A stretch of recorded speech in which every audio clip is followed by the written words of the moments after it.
आज छौँ हामी यहाँ पशुपतिभित्र जाँदैछौँ ट्याक्क लगाएर। अब पशुपतिभित्र भ्रमण गर्छौँ हामी कहाँ के छ भनेर होइन, तपाईँहरूलाई पनि देखाउँछौँ होइन। यस्तो छ भित्र ट्याक्क यो दामी मान्छेको भिडै भिड छ, तर पशुपतिमा सधैँ यस्तै भइरहेको छ होइन। तर पशुपति यस्तै भइरहेको छ, तर बाहिरबाट हेर्दा मात्रै पशुपति यस्तो हो।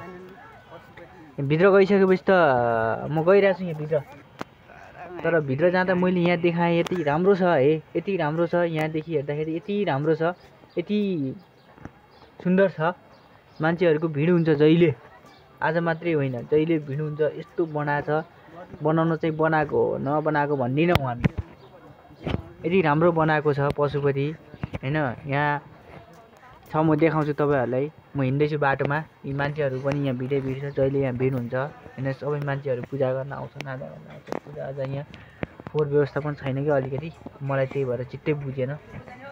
म त्यही भएर देखाउँछु तपाईँहरूलाई कस्तो छ। बाहिरबाट हेर्दा यहाँ मन्दिरै मन्दिर छ। यहाँ पूजा गऱ्यो भने अब आफूले सोचेको कुराहरू सबै ट्याक्कै एकैछिनमा पुरा हुन्छ अरे। तर हेर्नुहोस् यहाँ कुनै पनि व्यवस्थापन छैन, यस्तो फोहोर छ, यस्तो फोहोर छ, जहाँ कि बाहिरबाट हेर्दा यति सुन्दर देखिन्छ। तर भित्र गएर मैले यसो हेर्दाखेरि होइन, फोहोर मात्रै देखिन्छ, जताततै फोहोरै फोहोर, प्लास्टिक।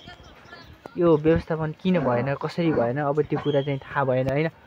अब अलिकति व्यवस्थापन भइदिएको भए भन्ने चाहिँ मलाई लाग्यो। तर यस्तो फोहोरै फोहोर छ। यहाँ मान्छे जलाउने ठाउँ हो, तर जलाउँछन्, जलाइसकेपछि अलिकति व्यवस्थापन हुनु पऱ्यो नि त। यस्तो फोहोरै फोहोर छ, यस्तो फोहोर छ। यहाँ पानी कालो पानी के गर्ने अब। यहाँ यस्तो छ, हेर्दाखेरि यति राम्रो छ ठाउँ, यति बवाल छ। बाहिरबाट हेर्दाखेरि जसले पनि भन्छ काठमाडौँको पशुपति जानुपर्छ है, पशुपति जानुपर्छ भनेर। बाहिरबाट हेर्दा त यति सुन्दर छ, त के गर्नु, भित्र यहाँ कुया छ, कुया।